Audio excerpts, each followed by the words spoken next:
Joining us right now is the author of Why the Rich Get Richer and the co-author of 2 books written with Donald Trump.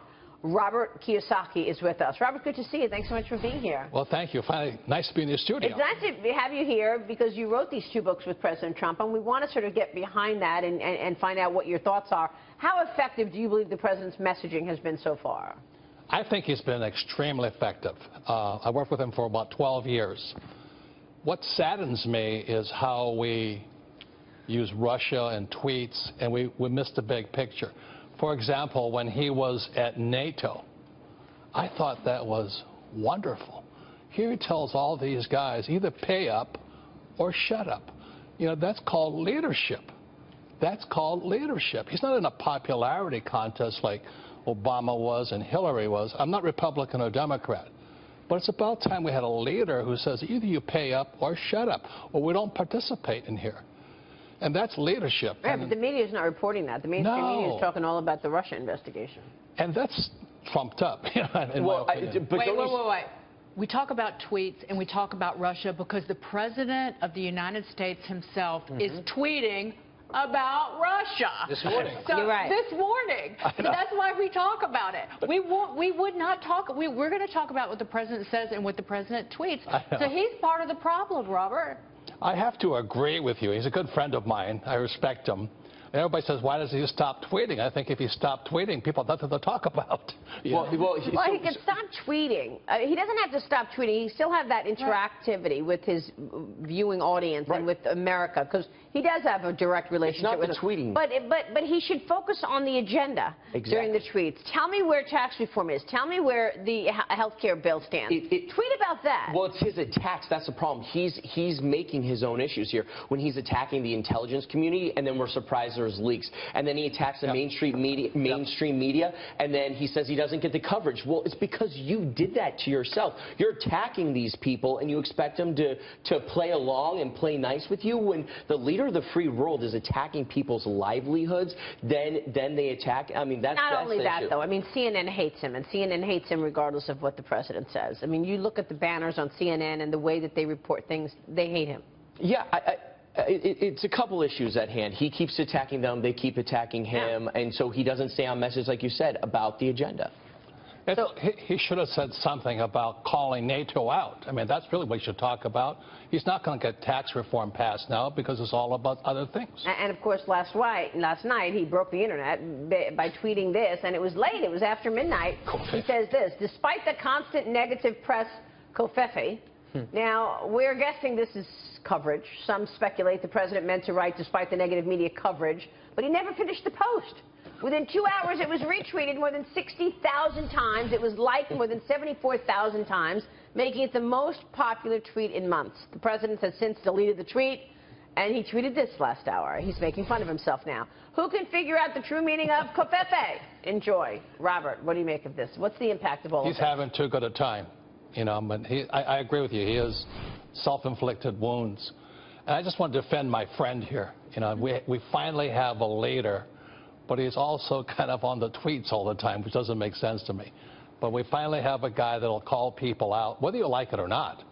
But it's not a popularity contest right now. We're in serious trouble. So I'm very happy to defend my friend in spite of his tweeting. Why isn't he using communications directors? Why isn't he letting his people get the message out and relying on them? The Wall Street Journal editorial page today, the editorial entitled "The White House Mess," writes, it's impossible to run a communications operation or a policy shop if the top man prefers chaotic, make-it-up-as-you-go management. And there's a lot of reporting that's in this editorial. They write, members of Congress tell us they have no clear idea whom to talk to with a question about specific policies. So we're sitting around here from the time that President Trump was elected talking about, please get us tax reform. Please get us a corporate tax rate cut.